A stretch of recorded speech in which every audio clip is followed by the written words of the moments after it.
बच्चों, आज हम आप लोगों को धर्मवीर भारती का संस्मरण काले मेघ पानी दे के बारे में बताएंगे। मुख्यतः डॉक्टर धर्मवीर भारती हिंदी के यशस्वी कथाकार, नाटककार और पत्रकार रहे हैं। इनकी रचना पद्धति में विषयों की विविधता तथा नवीनता है। गद्य रोचक, अकृत्रिम तथा अनौपचारिक है। उनके निबंध अक्षय ज्ञान के भंडार हैं।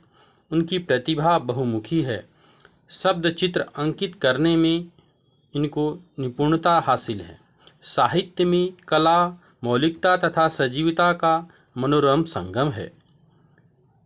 धर्मवीर भारती जी का जन्म 1926 में इलाहाबाद में हुआ था तथा ये धर्मयुग के प्रधान संपादक भी रहे हैं। सन 1997 में इनका निधन हो गया। भारती जी प्रतिभाशाली कवि, कथाकार एवं नाटककार हैं। उनके काव्य में राग तत्व की रमणीयता समाहित है, साथ ही बौद्धिक उत्कर्ष की भी गहरी छाप है। कहानी, समीक्षा, यात्रावृत्त, निबंध, नाटक आदि क्षेत्रों में भारती जी ने अपनी बहुमुखी प्रतिभा का परिचय दिया है। कथा साहित्य में अपने सामाजिक एवं मनोवैज्ञानिक समस्याओं को उठाया है, साथ ही जीवन दर्श भी प्रस्तुत किए हैं। सामाजिक विसंगतियों पर प्रहार करना भी वे नहीं भूले हैं। इनकी साहित्य साधना से प्रभावित होकर भारत सरकार ने उन्हें पद्मश्री की 1972 में पद्मश्री की उपाधि प्रदान की है। इनकी प्रमुख रचनाएं अंधायुग, कनुप्रिया, सात गीत, वर्ष, ठंडा लोहा, निबंध संग्रह है कहानी, अनकहानी, ठेले पर हिमालय, पश्यंती, कहानी संग्रह है चांद और टूटे हुए लोग, उपन्यास सूरज का सातवां घोड़ा, गुनाहों का देवता, नाटक एकांकी, नदी प्यासी थी तथा नीली झील, आलोचना, मानव मूल और साहित्य, अनुवाद, विदेशी भाषा की कविताओं का अनुवाद, संपादन, संगम और धर्मयुग। भारती जी की भाषा परिमार्जित है, जिसमें सरसता, संजीवता, चित्रोपमता एवं स्वाभाविक आत्मीयता झलक रही है। भाषा में उर्दू, फारसी, अंग्रेजी आदि के प्रचलित शब्दों का पर्याप्त प्रयोग हुआ है। भाषा देशज, तत्सम और तद्भव सभी प्रकार की हैं। जहाँ तक शैली का प्रश्न है, भारती जी की शैली विषयानुरूप है। भावात्मक शैली, समीक्षात्मक शैली, चित्रात्मक शैली, वर्णनात्मक शैली तथा व्यंग्यात्मक शैली का बड़ा सबल प्रयोग किए हैं। कुशल पत्रकार, प्रबुद्ध साहित्यकार, नई कविता के सशक्त कवि, हिंदी के एक विशिष्ट विभूति माने जाते हैं। प्रस्तुत संस्मरण काले मेघ पानी दे में एक संस्मरण विधा के रूप में है, जिसमें इसमें उन्होंने हमारे समाज में व्याप्त परंपरागत रूढ़ियों की चर्चा की है। यह परंपरा अपने पीछे एक विश्वास रखती है। प्रायः माना जाता है कि वर्षा का संबंध इंद्र देवता से है, वही कृपा करके जल की वर्षा करते हैं, अतः वर्षा हेतु उनकी आराधना भी की जाती है। इस आराधना के कई प्रकार हैं। इस प्रकार यह संस्मरण हमारे सामने आता है। पहला इस संस्मरण का पहले पात्र जो है बाल मंडली है। यह मंडली 12 वर्ष के 16-17 लड़कों की मंडली थी, जिसे इंद्रसेना या मेढक मंडली कहा जाता था। नंगे बदन मात्र एक इच्छा या लंगोट पहने एक जगह जमा हो जाते। एक नारा उछलता, बोल गंगा मैया की जय।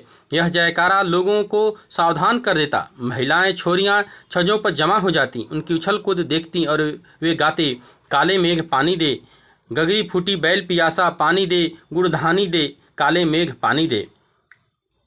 दूसरा है जल स्नान।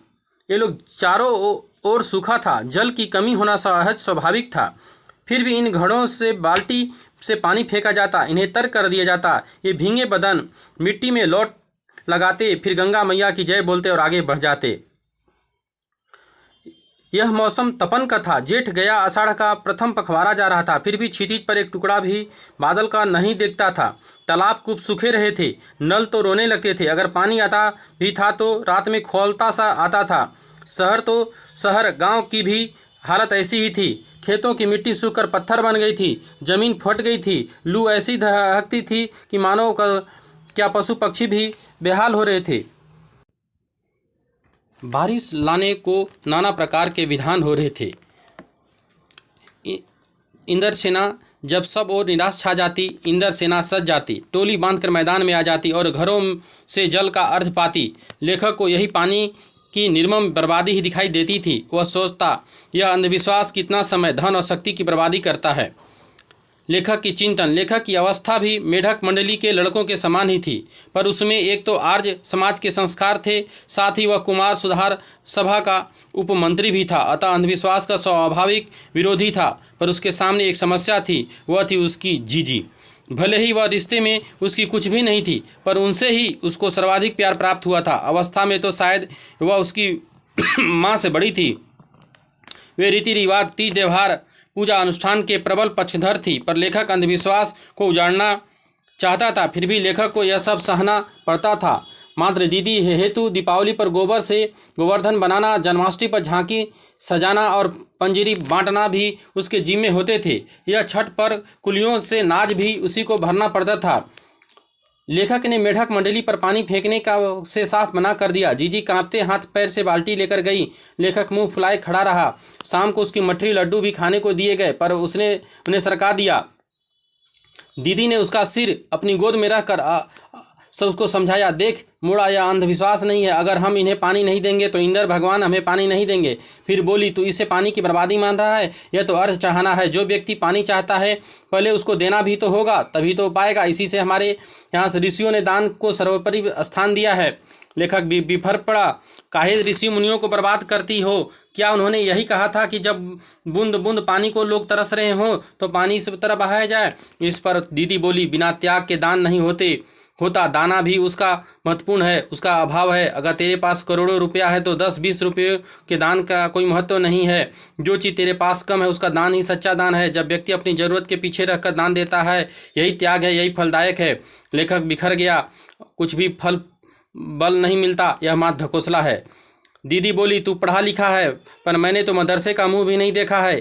पर एक बात देखी है, जब हम खेत में 5-6 सेर गेहूँ फेंकते हैं तो तथा खेत हमें 30-40 मन गेहूँ देता है, जो पानी हमें फेंकते हैं यह भी बीज फेंकना ही है, बुआई ही है।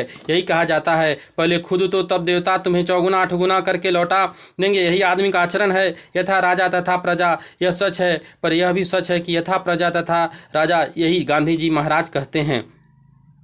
जीजी का एक बेटा राष्ट्रीय आंदोलन में पुलिस की लाठियां खा चुका था, अतः उनके मन में गांधी जी के प्रति गहरी श्रद्धा थी। लेखक आज यह मानता है कि इस बात को आज 50 से अधिक बरस बीत गए हैं, पर सब कुछ आज भी उसकी स्मृति में अटका है। अब यह विचार आता है, हम क्या करते हैं देश के लिए? हम मांगते ही हैं, पर त्याग ना मात्र को भी नहीं। आज मात्र स्वार्थ ही सब कुछ है। आज हम चटखारे लेकर भ्रष्टाचार की बात करते हैं, पर क्या कभी हमने यह भी जानना चाहा है कि हम उससे कितने दूर हैं? पानी बरसता है, पर गगरी फूटी की फूटी रह जाती है। आखिर कब बदलेगी यह स्थिति? बच्चों, यह संस्मरणात्मक लेख अंधविश्वास के ऊपर भारती जी ने लिखा है। इससे जो संबंधित प्रश्न है, व्याख्या और प्रश्न उत्तर आप देख लेंगे। धन्यवाद। अगले दिन नए पाठ का हम सारांश बताएंगे।